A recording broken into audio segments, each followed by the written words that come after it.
Hi friends, ఎలా ఉన్నారు? మీ gas mechanic Ramana, Kakinada. చూడండి ఫ్రెండ్స్, ఇప్పుడు ఇది ఎల్పిజి టొరిడల్ ట్యాంకు. ఇది వచ్చి మనకి గ్యాస్ ఇక్కడ ఆన్ ఆఫ్ ఉంది చూడండి. ఇక్కడ గ్యాస్ లీక్ అవ్వడం జరుగుతుంది.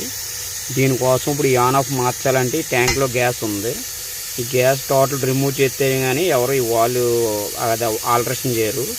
కానీ దీంట్లో ఈ ఫుల్ ట్యాంక్ ఉండడం వల్ల మనం ఇలా ఎయిర్ ప్రెషర్ లీక్ అయ్యడం వల్ల ఒక హాఫ్ ట్యాంక్ గ్యాస్ బయటికి రిలీజ్ అవుతుంది. ఈ లోపల ఉన్న గ్యాస్ గడ్డగట్టడం జరుగుతుంది. అప్పుడు మనం ఏంటంటే ఈ ఆన్ ఆఫ్ ఉంది కదా, దీన్ని ఓపెన్ చేసి స్పీడ్గా ఆల్టరేషన్ చేయడం జరుగుతుంది. దానివల్ల ఒక హాఫ్ ట్యాంక్ గ్యాస్ అందులో ఆల్రెడీ స్టోరేజ్ ఉంటుంది. ఈ లోపు వర్క్ కంప్లీట్ చేయడం జరుగుతుంది. చూడండి, ఇప్పుడు ఈ వైట్ కలర్లో లీక్ అవుతుందంతా గ్యాస్ చూసారు కదా. అంటే ఇది వర్క్ చూడడానికి చాలా ఈజీగా ఉంటుంది. చేసి కూడా తెలుస్తుంది బాధలో ఎంత రిస్క్ ఉంటుంది అన్నది మీకు పూర్తిగా తెలియదు దీని గురించి. అంటే మ్యాక్సిమం బయట ఏంటంటే గ్యాస్ అంతా గాలిలోకి పోతే కానీ ఎవరు వర్క్ చేయరు. మనం అలా కాదు, అందులో గ్యాస్ ఉండగానే దీన్ని మళ్ళీ కంప్లీట్ క్లోజ్ చేయగలుగుతాం. ఇలా చేయడానికి అవుట్డోర్ రావడం జరిగింది. చూస్తున్నారు కదా ఫ్రెండ్స్. ఇలాంటి వీడియో అంటే ఇప్పుడు దాకా సిఎన్జి చేసాం, ఎల్పిజీలో ఏం వీడియో చేయలేదు.